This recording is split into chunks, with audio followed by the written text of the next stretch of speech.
ওকে, তাহলে সেকশন 5 আমরা দেখলাম আদালতের সীমাবদ্ধতা রয়েছে, প্লাস যিনি ক্লেম করবেন, যিনি প্রতিকার চাইবেন, তাদেরও সীমাবদ্ধতা রয়েছে। ওকে, এখন সেকশন 5 এ কিন্তু স্পষ্ট করে বলে দিছে যে কোন 5 ভাবে প্রতিকার দেওয়া যায়, কোন 5 ভাবে আপনি এসআর অ্যাক্টের অধীনে প্রতিকার চাইতে পারবেন। একটা হচ্ছে আপনি চাইতে পারবেন মানে বাদী হিসেবে, আর একটা হচ্ছে আদালত দিতে পারবে। এখন আদালত তো ভাই 5টার বাইরে যেতে পারবে না, আর আপনিও এসআর অ্যাক্টের অধীনে 5টার বাইরে প্রতিকার চেয়ে কোনো লাভ নাই, কারণ এসআর অ্যাক্ট তো আমাকে পারমিশন দেয় নাই এই 5টার বেশি ক্ষেত্রে যাওয়ার। ওকে, সে 5টা ক্ষেত্র কি কি এবং এই 5টা ক্ষেত্রের সাথে পুরো এসআর অ্যাক্ট জড়িত কিভাবে সেটা আমরা দেখব। প্রথমত হচ্ছে যে আমরা যদি ধারা কেন্দ্রিক চিন্তা করি,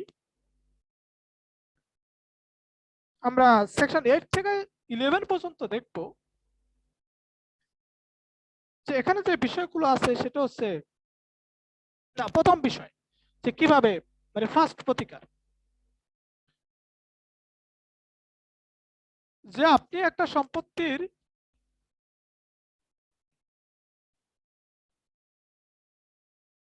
দখল নেবেন প্লাস সেটা ডেলিভারি দিবেন।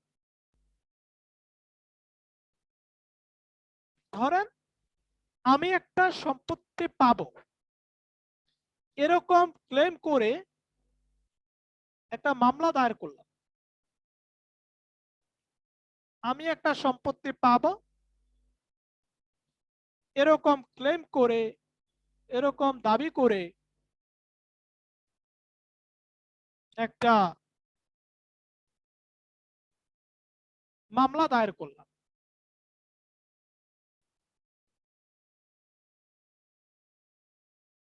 খেয়াল করেন, আমি একটা সম্পত্তি পাবো এরকম দাবি করে একটা মামলা দায়ের করলাম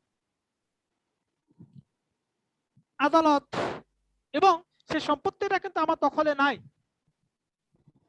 আমি যেই সম্পত্তিটা দাবি করে আদালতে মামলা দায়ের করলাম সেই সম্পত্তিটা আমার দখলে নাই। সাপোজ মনে করেন যে আমাকে দখল থেকে বেদখল করছে, এই অবস্থা আমি মামলা দায়ের করলাম।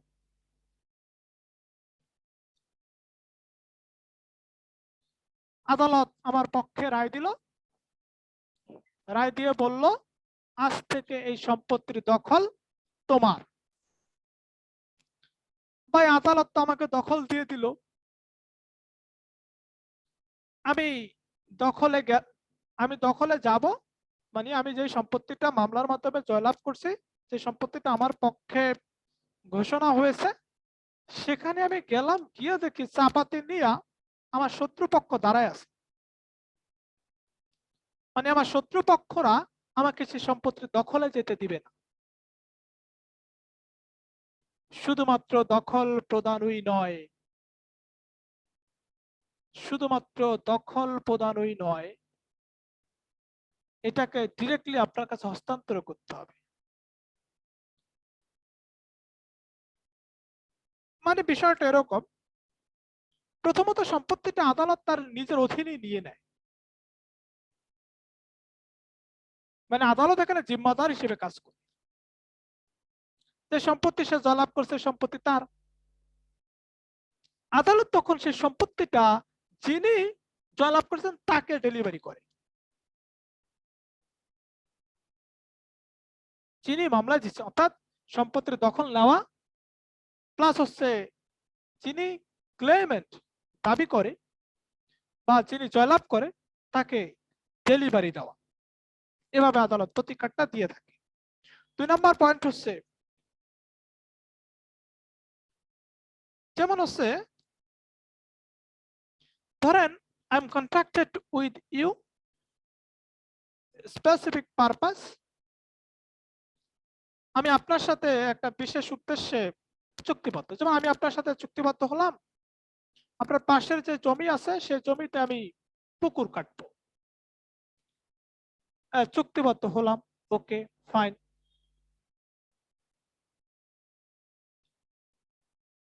তো চুক্তিবদ্ধ হলাম, 2 দিন পর আপনি বলতেছেন যে না, আপনি চুক্তি অনুযায়ী আপনার জমিটা পুকুর কাটার জন্য দিবেন না।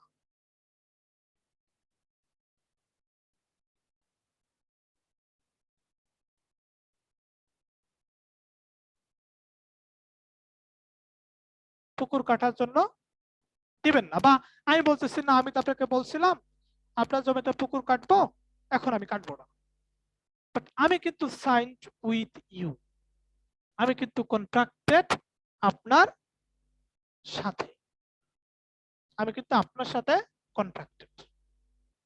এখানে একটা ব্যাপার দেখেন,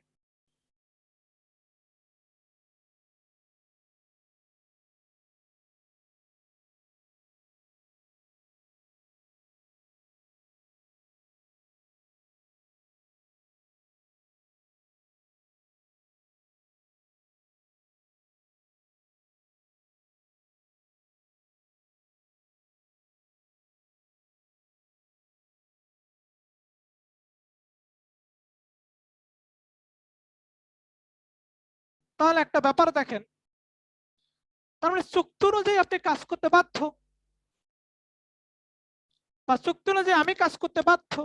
চুক্তি তো আর একা একা হবে না, ঠিক না? তাহলে চুক্তি অনুযায়ী আমি কাজ করতে বাধ্য, আমি বলতেছি যে আমি এখন আপনার পুকুর কাটবো না। তখন আদালত বলবে, এখন এখন আপনি দৌড়ায় আদালতে গেছেন, আদালত, তার সাথে তো আমি চুক্তিবদ্ধ ছিলাম, তাতে কাজটা করার কথা। তখন আদালত আদালত তাকে কাজ করার জন্য আদেশ দিবে। তার মানে আমার এখানে কিন্তু একটা ম্যান্ডেটরি একটা ভাব আছে, কিরকম, যে আমাকে এই কাজটা করতে হবে। এখানে কিন্তু ম্যান্ডেটরি একটা ভাব আছে, আমাকে এই কাজটা করতে হবে।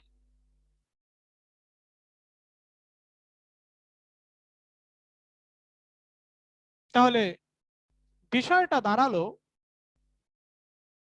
কি দাঁড়ালো,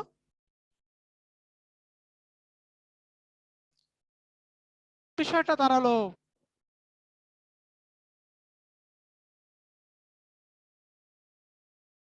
যে যে যেই কাজ করতে বাধ্য,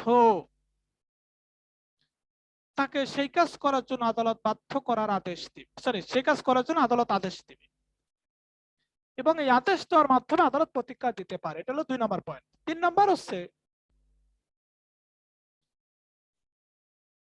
আমি একটা কাজ করার ব্যাপারে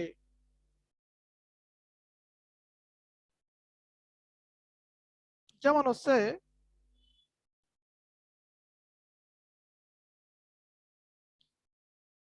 আপনার উচিত না একটা কাজ করা,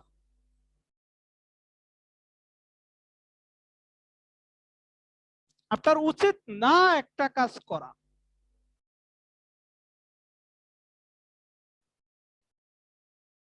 যেমন আমি আপনার সাথে চুক্তিবদ্ধ হলাম যে আপনি আমার পুকুরের পানি কখনোই ব্যবহার করতে পারবেন না। গ্রামে হয় না, বলে না যে তুই আমার পুকুরে আবি না, এরকম কয় না, যে আপনি আমার পুকুরের পানি কখনোই ব্যবহার করতে পারবেন না। তার মানে আপনি কিন্তু নিয়মিত সে পুকুর থেকে পানি নিতেন। যেহেতু আমরা কন্ট্রাক্টে গেছি, কন্ট্রাক্টে আছি, তাহলে কি আপনার উচিত হবে সেই পুকুর থেকে পানি নেওয়া না? সেই কাজটাই যখন আপনি করতেছেন, তখন সেই পক্ষ আদালতে যাবে, আদালত সেটা আমাকে কমিটমেন্ট দিয়েছিল বাই ল, বাই কন্ট্রাক্ট, সে আমার পুকুরের পানি কখনো ব্যবহার করবে না, আমার পুকুরে কখনো গোসল করবে না, সে তো আজকে তো গোসল করছে, আদালতে মামলা হলো। তার মানে আমার যেটা করার ব্যাপারে বাধ্যবাধকতা নাই, সেটা না করার জন্যই আমাকে আদালত আদেশ দিবে। মানে আমার যেটা করা উচিত না, যেটা থেকে আমাকে বিরত রাখা উচিত, বিরত রাখার আদেশ আদালত দিবে। বিরত থাকার আদালত আদেশ প্রদানের মাধ্যমে স্পেসিফিক রিলিফ দিতে পারে, সুনির্দিষ্ট প্রতিকার দিতে পারে।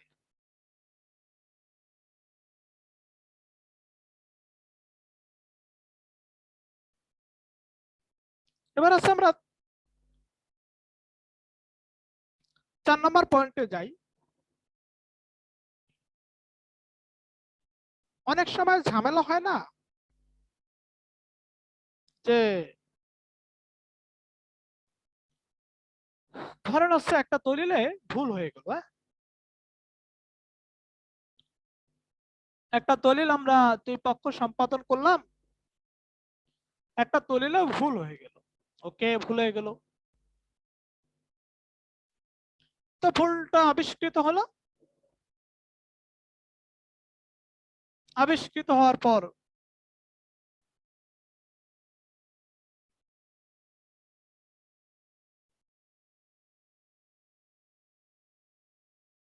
যে ব্যাপারটা ঘটলো যে আমি আদালতে গেলাম, আদালতকে বললাম যে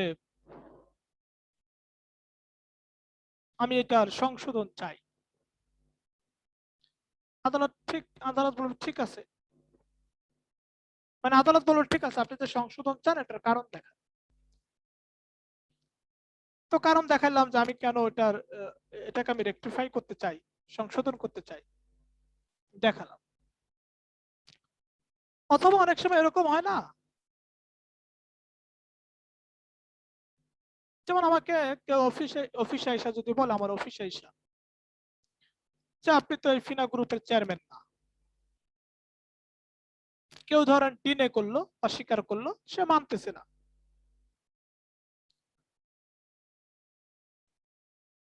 তখন আমি আদালতে যাব। আদালতে গিয়ে বলবো স্যার এই দেখেন আমার ডকুমেন্ট, আমি ফিনা গ্রুপের চেয়ারম্যান, এটা সে অস্বীকার করতেছে, আপনি একটু ঘোষণা করে দেন, এই যে আমার পেপারস, আপনি একটু ঘোষণা করে দেন যে আমি চেয়ারম্যান।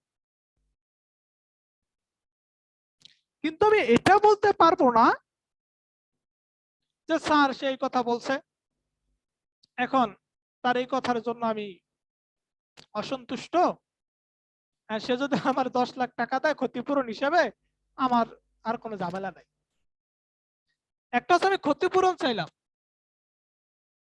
আরেকটা হচ্ছে আমি অধিকার চাইলাম, আরেকটা হচ্ছে আমি ঘোষণা চাইলাম।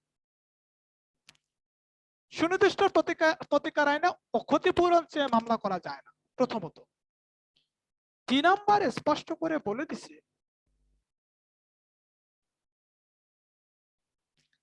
যে এই ক্ষতিপূরণ ছাড়া অন্য অন্য যে কোনো ভাবে প্রতিকার আদালত প্রদান করবে। ক্ষতিপূরণ ছাড়া অন্য যে কোনো ভাবে প্রতিকার আদালত প্রদান করবে। সেটা ঘোষণার মাধ্যমে হতে পারে, সেটা হতে পারে by determining the rights of the parties, পক্ষদের অধিকার পক্ষদের অধিকার নির্ধারণ করার মধ্য দিয়ে। অনেক সময় হয় না যে আদালত নিজেই সন্দিহান যে খাইছে, যে কনফ্লিক্টেড প্রপার্টি আছে, যে প্রপার্টি নিয়ে সমস্যা আছে, এই প্রপার্টি যদি প্লেনটিফের কাছে বা ডিফেন্ডেন্টের কাছে রাখা হয়, তাহলে the property may be destroyed, এই প্রপার্টিটা ধ্বংস হয়ে যেতে পারে, এই প্রপার্টিটা নিয়ে সমস্যার সৃষ্টিও হতে পারে, যে কোনো প্রবলেম হতে পারে। অর্থাৎ তারা বিলিভ করতে পারতেছে না who is correct, who is wrong, কার কাছে রাখা যাবে, কার কাছে রাখা যাবে না, কোন প্রপার্টি নিয়ে, সেই প্রপার্টি নিয়ে হুইচ ইজ কনফ্লিক্টেড, সেই প্রপার্টি নিয়ে হুইচ ইজ কনফ্লিক্টেড। ক্লিয়ার? হ্যাঁ মা, আমি ক্লাস একটু পরে ফোন দেই। তাহলে সেই প্রপার্টি নিয়ে হুইচ ইজ কনফ্লিক্টেড, তাহলে এই রিসিভার নিয়োগ করার মধ্য দিয়ে, হুইচ রিসিভার, যে রিসিভ করে by the law, by the direction of the court, আদালত যেভাবে ডিরেকশন দিবে, আদালতের ডিরেকশন অনুযায়ী সে রিসিভ করবে। রিসিভার বা তত্ত্বাবধায়ক নিয়োগের মধ্য দিয়ে আদালত আদেশ প্রদান করতে পারে, প্রতিকার দিতে পারে। তার মানে আমরা 5টা প্রতিকার কিন্তু দেখলাম। এখন এই আদালত 5 ভাবে প্রতিকার দিতে পারে। এই ক্ষেত্রগুলা আমরা পুরো এসআর অ্যাক্টে পাবো। তার মানে একটা ব্যাপার স্পষ্ট যে কম্পেনসেশন দেওয়ার মধ্য দিয়ে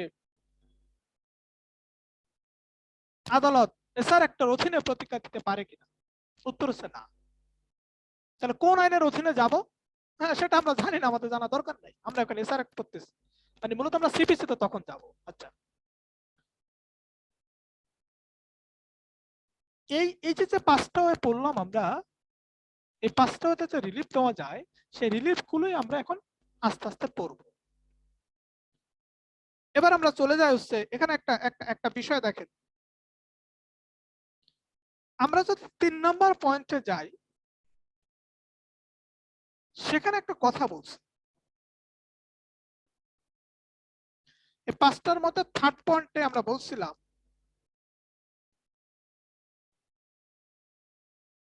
যে কোন পক্ষকে কোনো কাজ করা থেকে বিরত রাখার জন্য আদালত আদেশ প্রদান করতে পারে এবং এভাবে প্রতিকার দিতে পারে। বিরত রাখা, দ্যাট মিন্স আমি তাকে প্রিভেন্ট করলাম, এটাকে আমরা প্রিভেন্টিভ রিলিফ বলি, বা বাংলা যেটাকে বলে নিরোধমূলক প্রতিকার বা প্রতিরোধমূলক প্রতিকার। নিরোধমূলক প্রতিকার বা প্রতিরোধমূলক প্রতিকার। তাহলে 5-এর 3 নম্বর পয়েন্ট এটা বলছে। আমরা যদি আরেকটু চিন্তা করি যে 5-এর 4 নম্বর পয়েন্টে কি বলছে, এখানে আসলে 4 নম্বর পয়েন্ট এভাবে দেয় না, ABCD ই আকারে দিছে। সি নাম্বার আমরা ওটা দেখলাম যে প্রিভেন্টিভ রিলিফের কথা বলছে।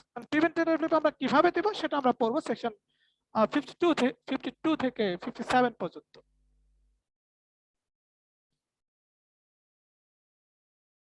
পাশের ডিতে আমরা দেখবো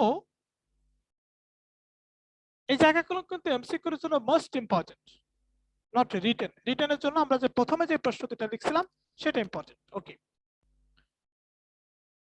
পাশের ডিতে যেটা বলছে 4 নম্বর পয়েন্টে যে আদার দেন কম্পেনসেশন, কম্পেনসেশন ছাড়া, এক্সেপ্ট কম্পেনসেশন, কম্পেনসেশন ছাড়া, দ্যাট মিন্স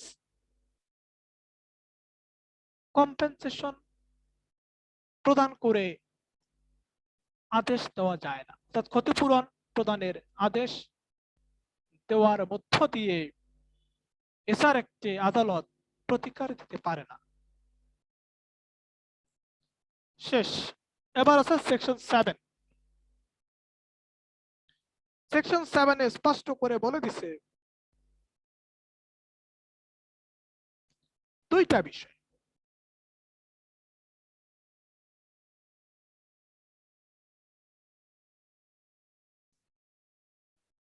না, সেকশন 7 এ খুব সিম্পল একটা বিষয় বলছে যে কোন ধরনের আইন এনফোর্স করার জন্য এসআর অ্যাক্ট প্রযোজ্য হবে না। একবারে সিম্পল এমসিকিউ এটা, সেকশন 7। কোন ধরনের আইন এনফোর্স করার জন্য, বলবৎ করার জন্য এসআর অ্যাক্ট প্রযোজ্য হবে না? পেনাল লস, দণ্ডমূলক আইন। সেকশন 7 এমসিকিউর জন্য গুরুত্বপূর্ণ। এবার আমরা 8 এবং 9 এ যাই। সেকশন 8 এবং 9, এখানে আমরা একটু বেশি বেশি লিখবো। সেকশন 8 এবং 9 এটা হোল লাইফের জন্য গুরুত্বপূর্ণ। করেন দাদা। হ্যাঁ দাদা। সেকশন 8 এবং 9,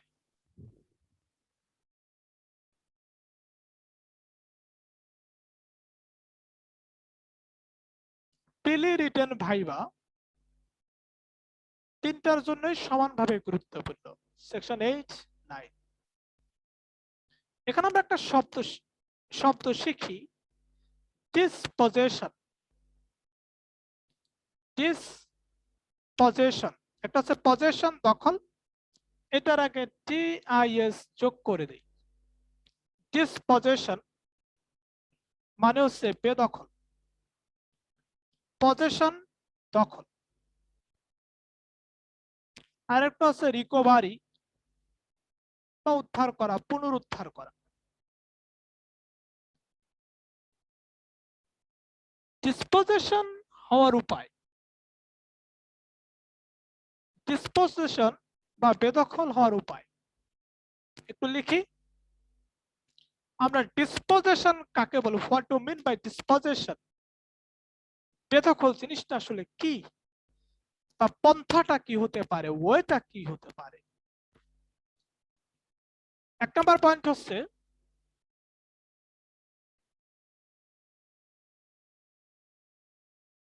with no due course of law, মানে হচ্ছে আইনানুগ পন্থা ব্যতীত, আইনানুগ পদ্ধতি ছাড়া, আইন ছাড়া। দুই নম্বর হচ্ছে without consent of the party, without consent of the party, পক্ষের মতামত ছাড়া, পক্ষের মতামত ছাড়া।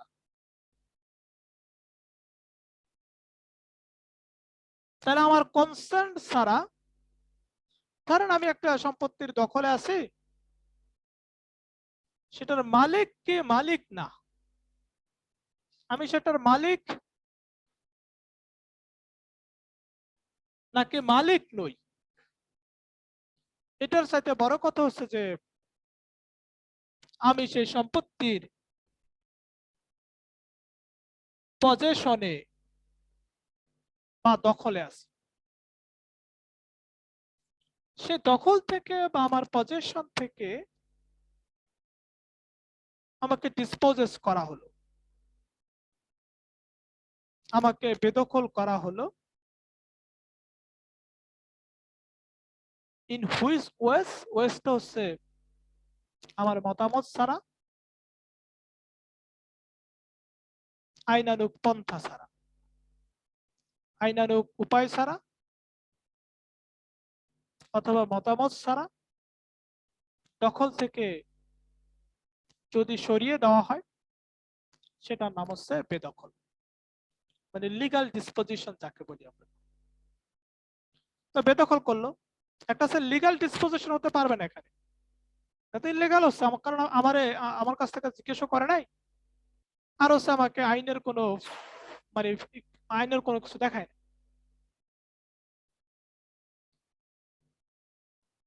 এবার লিখেন শুধুমাত্র দখল, তারপরে লিখেন সত্ত্ব মানে টাইটেল বা ওনারশিপ, তারপরে লিখেন ওনারশিপ প্লাস পজেশন মানে মালিকানা সত্ত্ব প্লাস দখল, ওনারশিপ প্লাস পজেশন মালিকানা সত্ত্ব প্লাস হচ্ছে দখল, ওনারশিপ প্লাস পজেশন মালিকানা সত্ত্ব প্লাস হচ্ছে দখল।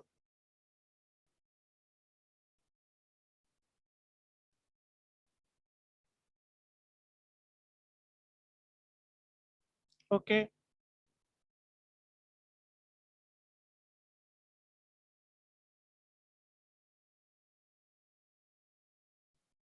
এখানে একটা বিষয়,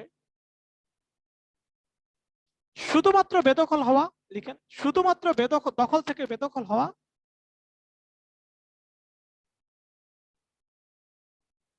সত্ত্ব সহ দখল থেকে বেদখল হওয়া, সত্ত্ব সহ দখল থেকে বেদখল। সত্ত্ব সহ দখল থেকে বেদখল হচ্ছে ধারা 8, সত্ত্ব সহ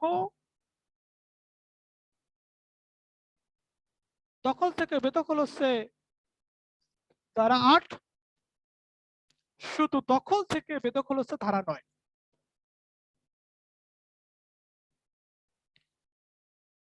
এবার ধারা 8 কি বলছে? ধরেন আমি আমার সম্পত্তিতে আছি, সে সম্পত্তির মালিক আমি সেই সম্পত্তির দখলে নাই। তো বলা হলো সেই সম্পত্তির মালিক আমি না। আচ্ছা, আমরা গ্রামে দেখি না যে এর জমি ওখানে ওখানে পড়ে থাকে, তাই আমার জমিতে আমি থাকি না, ফসলও চাষ করি না, অন্য একজন কি আসে সে জমিতে গড় উঠেছে। গড় উঠানো মানে কি? তার মানে সেই সম্পত্তির মালিক আমি না, এটাই তো মিন করে, ঠিক না? তো অন্য একজন ব্যক্তিকে গড় উঠেছে, সে সম্পত্তির মালিক কিন্তু আমি না। আমি তখন আদালতে যাব, আদালতে গিয়ে বলবো, স্যার আমার সত্যকে অস্বীকার করা হয়েছে, আমার মালিকানা সত্যকে অস্বীকার করা হয়েছে, আমার মালিকানা সত্যকে অস্বীকার করা হয়েছে, আমি আমার মালিকানা সত্ত্ব চাই, আমি আমার মালিকানা সত্ত্ব চাই। তার মানে আমাকে, আমার শুধুমাত্র ওখানে সত্ত্ব ছিল, আমি কি দখলে ছিলাম ভাই? তাহলে আমার সত্ত্ব থেকে বেদখল করা হয়েছে। খেয়াল করবেন একটা পয়েন্ট, আমরা ধারা 8 এর মধ্যে আছে। 2 নম্বর পয়েন্ট হচ্ছে, আমি আমার সম্পত্তিতে ঘর করে আমি থাকতেছি, আমি সম্পত্তির মালিক, প্লাস হচ্ছে আমি সেই সম্পত্তির দখলে আছি, আমি সেই সম্পত্তির মালিক প্লাস হচ্ছে সেই সম্পত্তির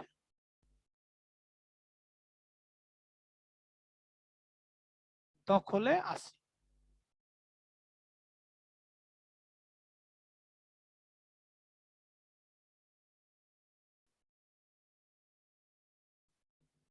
এখানে একটা ব্যাপার স্পষ্ট,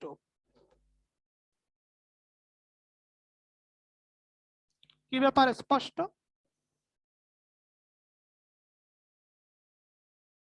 স্পষ্ট হচ্ছে এই যে আমি যে সত্য সহ দখলে আছি, সেখান থেকে আমাকে ডিসপোজেসড করা হলো, I was dispossessed from my possession and title.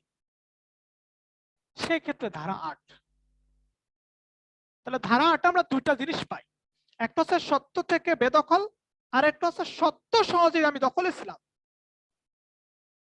এই জমিটার মালিক আমি, এখানে আমি বাড়ি করে থাকতেছি, আমি দখলে আছি। এখান থেকে যখন আমাকে সরাইয়া দেওয়া হবে, তখন আমি আদালতের কাছে মামলা করতে যাব, মামলা করব যে আদালত আমি সত্য চাই, দখল চাই। এখন প্রশ্ন হচ্ছে, ভাই আমাকে আজকে বেদখল করা হলো, আমাকে আজকে বেদখল করা হলো, আমাকে আজকে থেকে 12 বছরের মধ্যে আমাকে মামলা দায়ের করতে হবে, এটা বলছে আর্টিকেল 142 লিমিটেশন অ্যাক্ট। আমরা পড়ছিলাম না, আমরা কিন্তু বলছিলাম আমরা লিমিটেশন অ্যাক্টের কোন আর্টিকেল পড়বো না, আমরা এসআর অ্যাক্টের সাথে বা অন্যান্য আইনের সাথে মিল রেখে পড়বো। তাহলে লিমিটেশন অ্যাক্টের আর্টিকেল 142, 12 বছর, 12 বছরের মধ্যে আমাকে মামলা দায়ের করতে হবে। এবার আমরা ধারা 9 যাই। তার বেদখল হতে হবে, ধারা 8 বেদখল হতে হবে কিভাবে দেখছেন? আইনানুগ পন্থা ছাড়া, প্লাস হচ্ছে মতামত ছাড়া, কনসেন্ট ছাড়া। ধারা 9, ধারা 9 বেদখলের উপায় বলে দিছে, এই দুইটা আমরা যেটা বললাম সেটা। ধারা আছে দখল থেকে বেদখল হলে সে সম্পত্তির আমি মালিক হতেও পারি, নাও হতে পারি, অনলি পজেশন, শুধুমাত্র দখল, মানে পজেশন ইজ মাস্ট হিয়ার। দখলটা এখানে গুরুত্বপূর্ণ উপাদান। ফুটপাতে আমরা ফুটপাত দখল করি, যেমন আমি 2014 সালে আমি যখন ঢাকা ইউনিভার্সিটির ফার্স্ট ইয়ারে পড়ি, তখন আমি হাতির ঝিলে গেঞ্জি বিক্রি করি ফুটপাতে, সত্য ঘটনা কিন্তু। আচ্ছা, ফুটপাতে দাঁড়ায় আমি গেঞ্জি বিক্রি করি, তাই ফুটপাত কি আমার বাপের? না। ফুটপাত কার? সরকারের। আচ্ছা, তো আমি যখন একটা নির্দিষ্ট প্লেসে বসি, দ্যাট মিন্স সেটা দখলে আমি আছি, সেই ততটুকু আড়াইয়া জায়গার দখলে আমি আছি। ধরেন পুলিশ আইলো, পিটানি টিটানি দিল, আমাকে বেদখল করলো, বা লোকাল মাস্তান আইলো, আমাকে বেদখল করলো। তাহলে আমাকে কি থেকে বেদখল করলো? দখল থেকে। তাহলে এরকম দখল দখল থেকে আমাকে বেদখল করলো, আমি সেটা মালিক হতে পারি, না হতে পারে। তখন আমাকে যেদিন বেদখল করা হলো সেদিন থেকে 6 মাসের মধ্যে আমি মামলা দায়ের করব। কেন? দখল উদ্ধারের জন্য। আমি যেদিন থেকে আমার শুধুমাত্র দখল থেকে বেদখল হবো, সেদিন থেকে 6 মাসের মধ্যে আমাকে দখল উদ্ধারের মামলা দায়ের করতে হবে। এটা কোথায় বলছে? এটা আর্টিকেল 3-এ বলছে, অনুচ্ছেদ 3, 6 মাস। লিমিটেশন অ্যাক্টের অনুচ্ছেদ 3, 6 মাস। অনুচ্ছেদ 3, 6 মাস। আচ্ছা, একটা ব্যাপার খেয়াল করেন তো, এই যে ফুটপাত দখল করে আমরা ব্যবসা বাণিজ্য করি, আমাকে যখন পুলিশ বা লোকাল মাস্তানরা ইচ্ছা মতো পিটাইয়ে উঠাইয়া দেয়,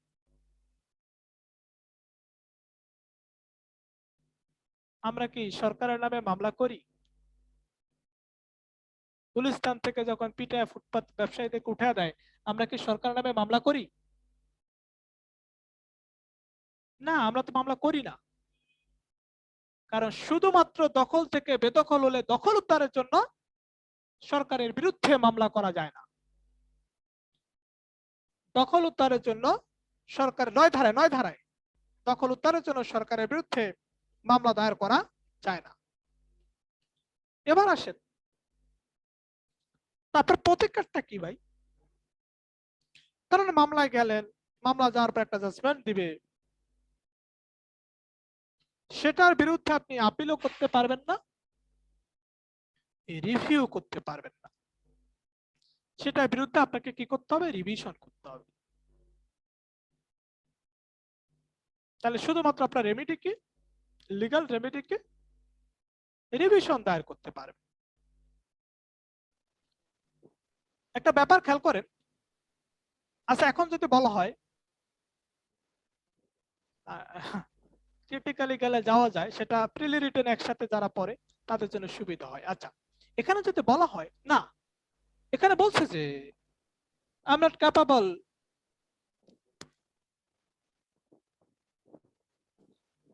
মানে for going against the government, আমি সরকারের বিরুদ্ধে চাইতে পারবো না, মামলা দায়ের করতে পারবো না। ওকে, ফাইন। তাহলে তারা হয়তো স্পষ্ট করে বলে দিছে যে I am not perfect to go against government, আমি গভর্নমেন্টের বিরুদ্ধে যাইতে পারবো না।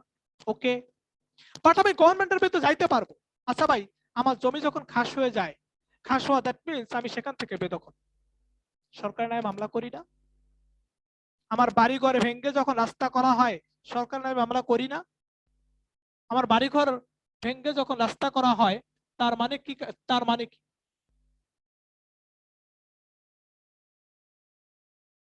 তার মানে দাঁড়ায় যে আমাকে সেখান থেকে বেদখল করাইছে, সিম্পল। তার মানে সত্য দাবি করে, সত্য সহ দখল দাবি করে সরকারের বিরুদ্ধে মামলা দায়ের করা যায়। সেক্ষেত্রে আপনাকে 8 ধারা যেতে হবে। 9 ধারায় যে কাজটা হয়, 9 ধারায় যেখানে বলতেছে সরকারের বিরুদ্ধে মামলা করা যায় না, সে একই কারণে আমি যদি শুধুমাত্র টাইটেলটা নিয়ে আসি, তাহলে সরকারের বিরুদ্ধে মামলা দায়ের করতে পারবো। এসে ওভারঅল আমাদের সেকশন 8 এবং 9 আমাদের কেটে যাবে। আমরা আজ কেটে গেলে আমরা আজকে আর ক্লাস করব না। আজকের মতো আমাদের ফর্মাল ক্লাস শেষ। আমরা রবিবার ঠিক রাত 9:30 ক্লাস করব। রবিবার এবং মঙ্গলবার আমার অসুবিধা থাকলে আমি বলে দিব, রবিবার এবং মঙ্গলবার ক্লাস